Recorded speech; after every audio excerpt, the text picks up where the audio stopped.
안녕하세요. 호화의서지의 장화입니다. 오늘 여러분들께 소개시켜드릴 책은 메리 셸리의 프랑켄슈타인입니다. 넘지 말아야 할 선을 넘었구나. 세상에 이렇게 아름다운 부분들도 있고 이들이라면 나를 좀 이해해주지 않아. 갈기갈기 찢어버려. 근데 그거를 괴물이 봐. 진실되잖아. 우리의 마음은. 그리고 나는 이게 오늘 영상의 하이라이트라고 생각해. 오늘은 제가 앞쪽에 동생을 초청을 해서 편안하게 프랑켄슈타인의 줄거리와 그리고 저자의 삶의 이야기도 굉장히 스펙타클하거든요. 그 이야기를 좀 정리해서 설명해보는 시간을 가져보려고 합니다. 프랑켄슈타인의 줄거리를 간단하게 설명을 해줄 건데, 프랑켄슈타인 같은 경우에는 공포 영화로 너무 유명하기 때문에 우리가 딱 프랑켄슈타인 하면 떠올리는 그 초록색 괴물 있지. 그치, 머리에 뭐 박혀. 맞지. 그 괴물의 이름이라고 착각을 하는 경우가 많은데, 이 프랑켄슈타인은 이 괴물을 만든 박사의 이름이야. 그래서 소설의 주인공은 2명인데, 일단 빅터 프랑켄슈타인 박사랑 그 박사가 만든 괴물이야. 그리고 놀랍게도 이 괴물에겐 이름이 존재하지 않아. 간략하게 먼저 설명을 해주면, 이 빅터 프랑켄슈타인 박사 같은 경우에는 스위스 제네바의 명문가 출신이야. 근데 어렸을 적에 어머니를 죽음으로 먼저 떠나보내. 그렇다 보니까 이 죽음에 대해서 생각을 하면서 내가 이 죽음을 극복을 해내겠다. 이 죽지 않는 완벽한 생명체를 내가 만들어내겠다. 라는 오만한 야망에 좀 사로잡혀서 대학 시절에 자연과학 연구에 몰두를 하고 실제로 거기서 엄청난 두각을 나타냈대. 그리고 엄청난 연구 끝에 여러 시체들을 부위별로 수집을 해. 그리고 그걸 연결을 해서 어떤 새로운 생명체의 형상을 만들어 놓고 거기에다가 생명을 실제로 집어넣는데 성공을 한 거야. 근데 이 괴물의 형상을 딱 보자마자 뭔가 잘못됐다는 걸 느껴. 그러니까 본인도 엄청난 야망에 사로잡혀서 그것에 몰두를 했기 때문에 객관적인 판단이 안 섰던 거지. 그래서 내가 넘지 말아야 할 선을 넘었구나 라는 생각이 들어서 그 괴물을 만들고 자기 고향으로 떠나. 이 괴물의 그 본체를 버리고. 책에 보면 되게 묘사가 자세하게 되어 있는데 엄청난 거구에 인위적으로 만들어진 형상 자체가 되게 기괴할 수밖에 없겠지. 그런데 죽지도 않고 그리고 상처가 생기면 그게 자연적으로 회복이 돼가지고 완전한, 어찌 보면 빅터 프랑켄슈타인 박사가 의도했었던 대로 만들어진 거야. 그런데 창조주한테 버림을 받았잖아. 그래서 이 괴물은 딱 되게 지성적으로도 뛰어나고 육체적, 신체적으로도 되게 훌륭한 능력치를 가지고 있어. 그래서 홀로 세상에 나가서 세상 사람들은 이렇게 사는구나 라는 거를 학습하는 시간을 가져. 그런데 흉측한 존재라는 거를 그 사람들의 반응을 보고 알게 되는 거야. 사람들이 자신만 보면 소리치면서 되게 도망가고 총을 쏘고 자신을 배척을 해. 어쩌다가 숲속에 한 오두막을 발견을 하게 되는데 그 오두막의 가족을 그냥 몰래 그 가족의 모습을 좀 창고 같은 데 숨어서 오랜 기간 관찰을 하게 돼. 근데 너무너무 따뜻한 거야. 서로에게 해주는 이야기라던가 그리고 거기에 어떤 할아버지가 나오는데 그 할아버지는 앞을 볼 수가 없어. 이 앞을 볼 수 없는 상태에서 자기가 그래도 지금까지 살아왔었던 지혜라던가 그런 것들을 함께 사는 손주, 손녀들에게 막 이렇게 이야기를 해주는 장면이 있는데 그것을 통해서 세상을 배워. 그래서 세상은 이렇게 아름다운 부분들도 있고 이들이라면 나를 좀 이해해주지 않을까? 라는 생각을 갖고 좀 가족들이 외출을 했을 때 이 할아버지와 처음 이렇게 만남을 가져. 그리고 그 할아버지는 괴물을 받아줘. 진짜 그 사람의 마음을 들여다볼 수 있는 사람이었던 거지. 그런데 앞이 보이는 그 가족들이 이 괴물을 보게 됐을 때는 가차없이 내쫓겨. 그래서 엄청난 매질을 당하고, 왜냐면 그 형상만으로도 너무 흉측하니까. 그러니까 거기서 너무 큰 상처를 받은 거야. 이 괴물 같은 경우에는. 그래서 자신을 불행하게 만든 빅터한테 엄청난 큰 배신감과 그리고 악의적인 감정을 가지게 돼. 근데 되게 이해가 되는 게 나 같아도 그럴 것 같아. 나를 태어나게 한 사람인데 나를 버렸고 그로 인해서 태어난 이 세상에서 나는 그 누구에게도 수용받지 못하면서 살아가니까 프랑켄슈타인 박사에게는 동생이 있어. 근데 그 동생을 이 괴물이 죽여. 이 과정도 되게 좀 뭐랄까 엄청난 얘를 무조건 죽여야지 이런 마음이라기보다는 결과적으로 죽긴 했지만 되게 자세한 이야기를 소설을 보면 좀 알 수 있고 그 괴물의 감정선이라던가 그런 거를 한번 지금 판서를 해볼게. 비록 악필이지만 빅터가 있고 그리고 빅터의 동생 윌리엄이 있어.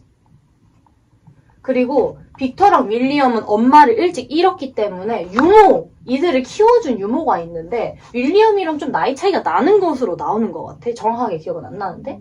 그러다 보니까 이 윌리엄을 키워준 유모가 있는데 사실 사람들은 괴물의 존재를 모르잖아. 근데 윌리엄이 죽었단 말이야? 그러다 보니까 이 유모가 누명을 쓰요. 그리고 사형을 받아서 죽어.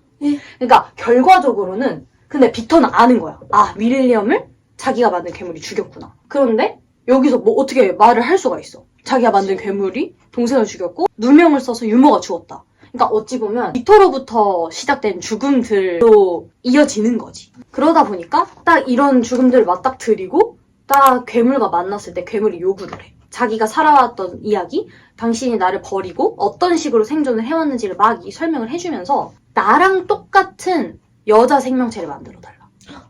내가 외롭지 않게. 나는 어차피 인간들에게 수용받을 수 있는 존재가 아니기 때문에 나와 똑같은 존재를 만들어주면 그와 함께 살겠다. 자기 이해해준 존재를. 그렇지. 그래서 결국에는 빅터가 만들러 가. 처음에는 막 이렇게 막 그래 그래도 이렇게 반려자가 있으면 좋겠지라는 생각에 제안을 받아들여서 만드는데 이 괴물과 지금 자신이 만들고 있는 이 괴물의 반려자가 서로 사랑을 해서 종족을 번식할 수도 있는 거잖아. 그러면 더 걷잡을 수 없이 커지지 않을까? 라는 걱정이 되는 거지. 그래서 만들다가 그 만들고 있었던 그 생명체를 갈기갈기 찢어버려. 근데 그거를 괴물이 봐. 그리고 나서 이 빅터한테는 그 약혼녀가 있어. 이따가도 이야기를 할 거지만 영화로도 나와 있거든. 넷플릭스에 이 프랑켄슈타인이 나와 있어. 근데 난 개인적으로 소설보다 이 메리 셸리의 삶을 보면 메리 셸리가 담고자 했었던 메시지를 조금 더 영화가 잘 담았다고 생각해. 그래서 그 영화에서는 이 약혼녀의 캐릭터가 되게 중요하게 그려지는데 엘리자베스야? 나도 너의 결혼식에 나타나서 너의 약혼녀를 죽이겠다 라는 말을 남기고 사라져. 그리고 실제로 이 빅터의 결혼식에 나타나서 약혼녀를 죽여. 이 괴물이. 또? 그래서 사실 이 소설 같은 경우에는 어떤 선장과 이 빅터 프랑켄슈타인 박사의 대화로부터 시작이 돼. 그러니까 이 빅터가 이때부터는 약혼녀가 죽었잖아? 서로 쫓고 쫓기는 그 상황에 놓여진 거야. 빅터는 계속 괴물을 찾아다니고 계속 갈등이 생기는 거야. 그러니까 서로에게 엄청난 복수심, 악의적인 감정에 휩싸인 거지. 그래서 자신의 이야기를 시작하는 것으로 끝나는데 막 이렇게 얘기를 하다가 빅터 프랑켄슈타인 박사가 생을 마감해. 몸이 너무 병들고 지친 상태여서. 빅터 프랑켄슈타인 박사가 세상을 떠난 지 얼마 되지 않아서 괴물이 그 선장과 프랑켄슈타인 박사가 있는 곳에 찾아오는 거예요. 그래서 결국에는 창조주의 죽음을 지켜본 거잖아. 그치. 자신을 만든 존재에. 그래서 좀 후회를 하고 이 선장 같은 경우에는 괴물에게도 좀 연민의 마음이 생기는 거야. 그래서 우리와 함께 있자라고 제안을 하긴 하는데 아니다. 나는 홀로 있는 법을 배웠고 그냥 이렇게 홀로 살아가겠다 라는 말을 끝내고 안개 속으로 사라져. 그걸로 소설은 끝이 나. 어때? 이야기를 들으니까 저자가 이 이야기를 통해서 하고자 하는 말이 뭔 것 같아? 괴물이 약간 솔직히 말해 청소년 시기의 애들인 것 같아. 아니, 자기의 정체성을 찾아가는 자기를 만든 창조주에 대한 원망이나. 그래서 이 세상에는 어찌 보면 태어나고 싶어서 태어난 사람은 아무도 없잖아. 그치. 그래서 괴물이 자신이 딱 태어난 상태에서 엄청난 의문을 가지면서 한 그 소설 한 페이지, 두 페이지에 걸쳐서 엄청난 질문을 던지는 구절이 나와. 나는 왜 이 세상에 태어났지? 나는 왜 누구에게도 사랑받지 못하고 난 어쩐 존재지? 나의 어머니 아버지는 어디 있지? 나의 집은 어디 있지? 이런 질문을 던지는데 되게 청소년 시기에 자아 정체성을 찾아가는 사람들이라면 그리고 청소년이 아니더라도 그냥 인생은 전반적으로 나를 알아가는 과정이잖아. 누구라도 한 번쯤은 던졌을 법한 질문을 막 던져. 근데 이 작품 같은 경우가 막 AI가 최근에 엄청난 발전을 이뤘잖아. 괴물의 자리에 AI를 대입을 해서 과학의 발전.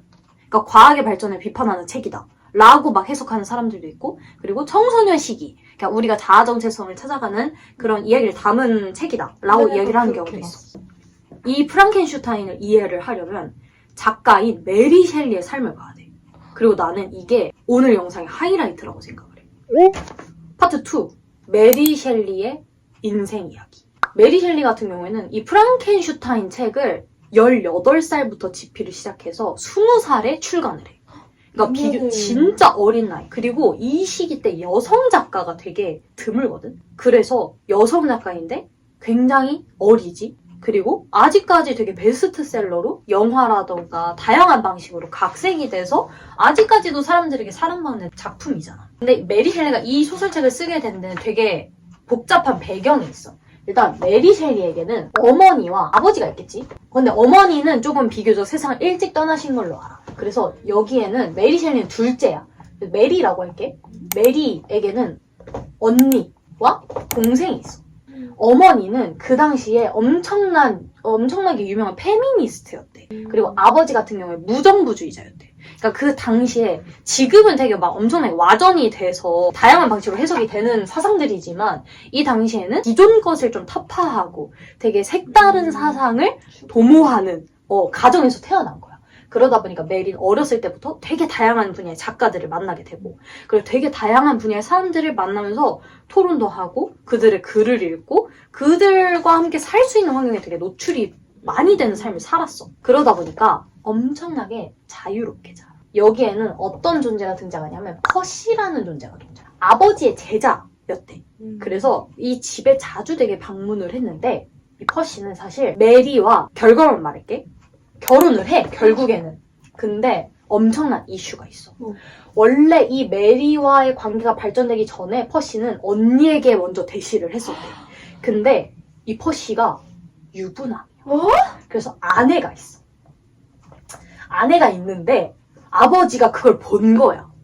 유부남이 내 딸한테 지금 대시를 하고 있잖아. 그래서 언니를 먼 곳으로 보내. 아니 왜 언니를? 그러게? 왜 언니를 보냈을까? 이 사람을 내쫓으면 되는데? 뭐 거기에는 어떤 결말이 있겠지? 근데 퍼시는 옳다구나 하고 언니에 대한 관심을 철회해. 그리고 메리에게 그 관심을 보이게 되는 거지. 근데 이 메리, 그러니까 이들은 어떤 사상을 가지고 있었냐면 자유연애. 우리 서로 사랑하는 마음만 가지면 된다. 그 외에 부수적인 것들은 어찌 보면 무시를 할 수 있다. 비록 너가 아내가 있지만 우리가 사랑하는 마음만은 진실이니 이 관계도 진실한 것이다. 그러니까 진실됨이 있다면 그 관계의 지속성은 가능한 것이다. 상관없다. 그치? 그러니까 이론적으로만 보면 나름 이상적이야. 진실된 마음을 중요하게 생각하고 허례허식을 신경 쓰지 말자잖아. 근데 도덕성이 결여가 됐지. 유부남이잖아. 어찌됐든 간에 이 퍼시가. 근데 이 둘이 야반도주를 해. 야반도주를 해. 왜? 너무 사랑하잖아. 너무 사랑하는데 누구와 함께? 동생과 함께. 이렇게 셋이서 야반도주를 해. 동생은 왜 동생이 있기냐? 이건 구설수인데 자유연애자잖아. 특정한 관계에 얽매이는 관계가 아니란 말이야. 그래서 퍼시와 동생도 어떠한 밀접한 관계에 놓여져 있었나 봐. 근데 결국에는 이 동생은 바이런이라는 사람을 만나. 바이런은 당시에 되게 엄청 유명했었던 시인이래. 근데 이 사람도 자유연애 사상을 가지고 있어. 옳다구나? 이 넷이서 공동체를 꾸리는 거야. 근데 이 넷이서 지지고 볶고 하는 거야. 근데 처음엔 너무 좋아. 왜? 그러니까 서로 사랑하는 마음이 있고 서로가 서로를 존중하고 비록 엄청나게 많이 도덕성이 결여가 되긴 했지만 진실되잖아. 우리의 마음은. 이게 이들의 입장인 거야. 그런데 시작은 이렇게 창대했으나 끝이 파국으로 치닫겠지. 이런 관계는 어쩔 수 없어. 주변의 사람들이 하나씩 세상을 떠나. 언니가 스스로 목숨을 끊어. 왜냐면 이 아버지가 그 당시에 되게 유명한 사상가라고 했잖아. 그러니까 그 당시 사람들에게 가장 중요했었던 거는 어찌 보면 명예야. 근데 딸들이 야반도주. 심지어 유부남이랑. 그게 소문이 쫙 퍼져봐. 이 사람의 어떤 발언에 엄청난 권위가 실리겠어? 안 되겠지. 그래서 의절을 해. 결국에는 아버지는 어떠한 지원도 해주지 않아. 그래서 이 아버지의 모든 관심이 언니에게로 쏠리는 거야. 이 가정에서 감당해야 하는 것들이 너무 많아진 거지. 이 언니는. 심지어 이 메리와 퍼시는 연락을 받지도 않아. 그러다 보니까 스스로 목숨을 끊어. 그리고 퍼시의 본처 아내도 스스로 목숨을 끊어. 그래서 결국에 목숨을 끊으니까 이때 결혼을 해. 이 둘이. 그런데 동생이 바이런의 아이를 임신하게 됐어. 근데 이 바이런 같은 경우에는 여성 편력 200명이래. 뭐? 그러니까 200명의 여성과 그러니까 그 엄청나게 잘 나가는 지금으로 말을 하면 인플루언서였던 거야. 희대의 스타. 그러니까 카사노바였던 거지. 이 바이런이 이 동생을 책임질 리가 있어? 없어. 왜? 이들은 자유연애주의자들이잖아. 우리의 진실성 있잖아. 대신 관계를 책임질 무언가는 없던 거야. 애초에 그렇게 시작된 관계였으니까. 그래서 동생은 아이가 있잖아. 그러다 보니까 엄청난 집착을 하게 돼. 그러니까 정신적으로 엄청난 피폐한 삶을 살게 되지.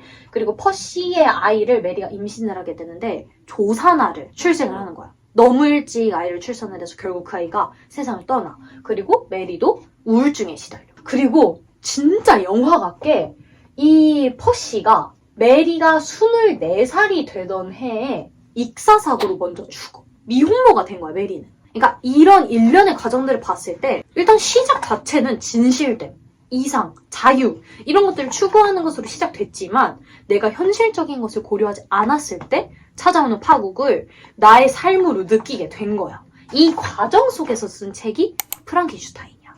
그러니까 이 괴물의 모습도 그리고 이 박사의 모습도 자신의 모습을 투영할 수밖에 없었다고 생각해. 박사도 처음에는 되게 이상적인 꿈을 가지고 시작을 한 거야. 왜? 죽음이 없어지면 우리 모두 행복하지 않을까? 라는 생각을 하고 있었던 거지. 실제로 그걸 없앴어. 그런데 그 시작 자체가 아무리 좋았다고 하더라도 현실적으로 그 괴물이 살아갈 그 다음 세상을 고려하지 않은 거지. 이 빅터 프랑켄슈타인 박사는. 그리고 이 괴물이 어찌 보면 난 되게 순수한 존재라고 생각이 돼. 그리고 이 괴물의 독백을 보면 악한 존재가 아니야. 그런데 결국에는 이게 공포소설이라는 특성이 있다고 하더라도 많은 사람들을 죽이게 되잖아. 그러니까 아무리 큰 이상이 있다고 하더라도 그 안에서 내가 져야 하는 책임과 현실적인 것을 고려하지 않는다면 우리에게 찾아올 되게 다양한 시련들을 난 이 책이 보여주고 있다고 생각을 해. 최근에 넷플릭스에 업로드돼 있다던 그 프랑켄슈타인 영화를 보면서 인상 깊었었던 문구를 한번 읽어주려고 하는데 오두막 노인 있지. 괴물이라는 존재를 유일하게 받아들여줬었던 노인이 이런 말을 해. 용서하고 있는 것. 그게 진정한 지혜라네. 해를 당했다는 걸 알고 누구에게 당했는지도 알면서 흘려보내기를 선택하는 것. 그러니까 용서라는 개념에 대해서 이 오두막 노인이 이야기를 해줘. 괴물이 이 노인에게 온전히 수용받는 것 같은 그런 경험을 하게 되는 거야. 우리가 딱 태어났을 때 억울한 일들도 너무 많잖아. 내가 어떤 잘못을 하지 않았는데도 여기에 그런 이야기를 하기도 해. 괴물이 이 오두막에서 숨어서 살면서 세상의 이치를 딱 지켜봤을 때 그런 사건이 일어나. 오두막 가족이 양떼를 이렇게 지키고 있었는데 그 양떼를 늑대들이 습격을 한 거야. 그러니까 어떻게 해? 양떼들은 늑대들에게 막 먹혀. 그리고 그걸 본 인간들은 늑대를 쏴서 죽여. 근데 그걸 보면서 이런 말을 하거든. 사냥꾼은 늑대를 미워하지 않았고 늑대는 양을 미워하지 않았어. 하지만 그들 사이에 폭력은 피할 수 없어 보였어. 이게 세상의 이치겠구나. 어떤 존재라는 이유만으로 사냥당하고 죽임당할 수 있는구나. 이런 이야기를 하게 돼. 내가 어떤 잘못을 하지 않아도 어떠한 존재로 태어났기 때문에 감당해야 되는 것들이 있단 말이야. 그러니까 어떤 세상에서 내가 괴물인 거지. 어떤 이들에게는 내가 받아들여지지 못하는 존재일 수 있는 거야. 그런데 오두막 노인이 했었던 말을 떠올려보면 진짜 세상을 살아가면서 나 스스로도 용서를 해야 하고 주변 사람들을 용서를 해야 하고 받아들이는 게 필요한 것 같아. 내가 바꿀 수 없는 거. 내가 선택을 해서 태어난 건 아니지만 그럼에도 불구하고 내가 능동적으로 살아가는 세상 속에서 겪게 되는 불이익이라던가 불이함 그런 것들을 막 하나하나 다 해석하고 복수하려고 하면 한도 끝도 없어. 그것을 받아들이는 거. 그리고 영화에서는 마지막에 이 프랑켄슈타인 박사를 괴물이 찾아가잖아. 죽기 직전에 만나. 그리고 그들이 대화를 하는 장면이 있는데 미안하다고 사과를 해. 박사가 괴물에게. 난 그 장면이 너무 좋았어. 그리고 이 괴물의 존재를 받아들여줘. 아들아 라고 부르면서 너무 미안하다. 내가 너무 미안하다. 이런 이야기를 하면서 마음이 내킨다면 스스로를 용서하고 너의 존재를 받아들이렴. 죽음이 허락되지 않는다면 이걸 생각을 했으면 좋겠다 아들아. 살아있는 동안에는 너에게 주어진 것은 살아가는 것뿐이라는 걸. 살아내라. 그러니까 어찌 보면 좀 야속한 거지. 그러니까 죽음이라는 끝도 없는 거야. 이 괴물에게는. 그래서 그 괴물이 이런 말을 해. 나를 데려온 밀물이 썰물이 되어 당신을 데려가네. 나만 덩그러니 남겨두고. 이 괴물이 어찌 보면 딱 태어난 이유는 죽음이었잖아. 그냥 죽음을 타파한 어떤 되게 이상적인 존재를 만들기 위해서 만들어진 존재잖아. 그로 인해서 난 태어났는데 그로 인해서 당신은 사라지네. 이런 이야기를 하면서 영화가 끝이 나게 돼. 그래서 생각할 수 있는 토픽이 진짜 많아. 메리 셸리의 그런 인생을 이야기를 하면서는 이상주의. 그것에 대한 어찌 보면 현실적으로 우리가 감당해야 되는 책임? 그런 것들에 대해서 얘기를 했지만 철학적으로 우리가 던져봐야 되는 것들. 죽음, 그리고 우리가 살아가는 삶, 책임, 용서 되게 다양한 키워드들이 등장하면서 꼭 읽어보라고 추천해보고 싶은 책이야. 오늘은 이렇게 프랑켄슈타인 소설의 줄거리와 프랑켄슈타인 소설의 작가 메리 셸리의 인생 이야기를 소개해보는 시간을 가졌는데요. 언급했었던 것처럼 이 책 자체도 너무 좋지만 넷플릭스에 업로드되어 있는 프랑켄슈타인 영화도 너무 좋기 때문에 프랑켄슈타인 소설 그리고 영화 둘 다 한번 시청하고 읽어보시는 것을 추천드리고 싶습니다. 끝까지 시청해주셔서 감사드리고 다음에는 더 좋은 책 소개로 다시 돌아오도록 하겠습니다. 감사합니다.